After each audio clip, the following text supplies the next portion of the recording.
Hey, my name is Dr. Cheryl Meyer, and I'm a psychologist. I'm going to talk to you for 1 minute on perfectionism.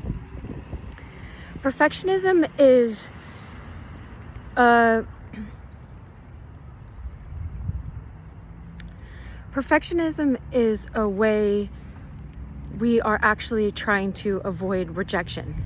And although it can help you to be really excellent in your life, it puts a lot of pressure on yourself and demands a certain you have this demand for excellence. It's not just like this calling for excellence, like someone in the Olympics to do really well and reach like really amazing goals and put work into doing that. That's that those efforts can be important and really good. But when we're perfectionists, it's like we're trying to avoid being rejected. Oftentimes we had narcissistic parents, or our parents were the children of people that expected perfection. And think about a parent that expects perfection. It's like they don't want to see any of their own flaws because their parent expected perfection.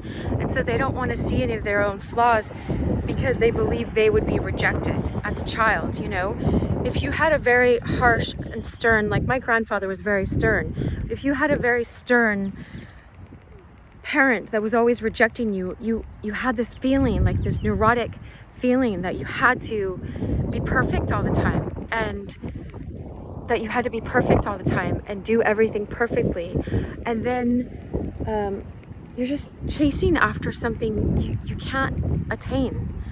And you're always feeling insecure and shame. And you're also expecting other people to be perfect right out of the gates, Like imagine what kind of pressure that puts on marriages and relationships if you expect them to be perfect as well, because you're expecting yourself to be, because it was like a matter of life and death in childhood, because you just felt so much pressure that you had to do that, or you were going to get this stern, either hitting or spanking or reprimand or rejection. All of those just shut a child down.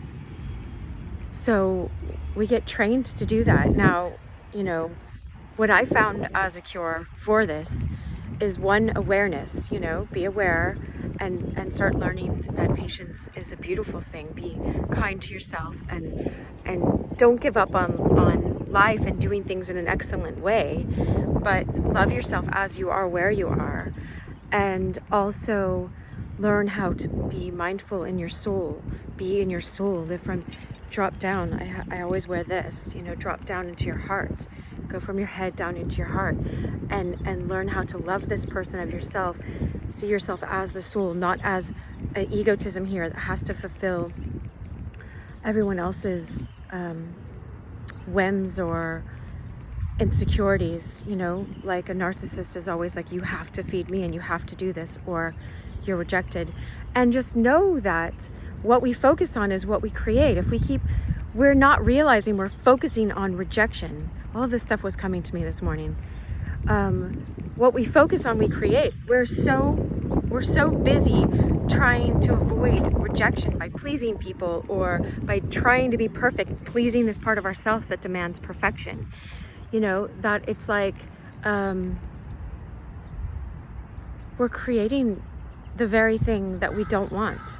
We're creating rejection because constantly we're judging ourselves and measuring and rejecting ourselves and rejecting other people. And it's just this vicious cycle. So I wish you to be out of it. That's why I make these. So I said 1 minute, but this looks like about 4 minutes. Anyway, maybe I'll edit it down for a reel as well. I wish you so much love. I hope this added truth and value to your life, because I want other people to be free. It was so disturbing to see all of this, because I was like, it's so icky. But it's like when you start loving yourself as you are, then you can start seeing these things. That's the only time you can start seeing them.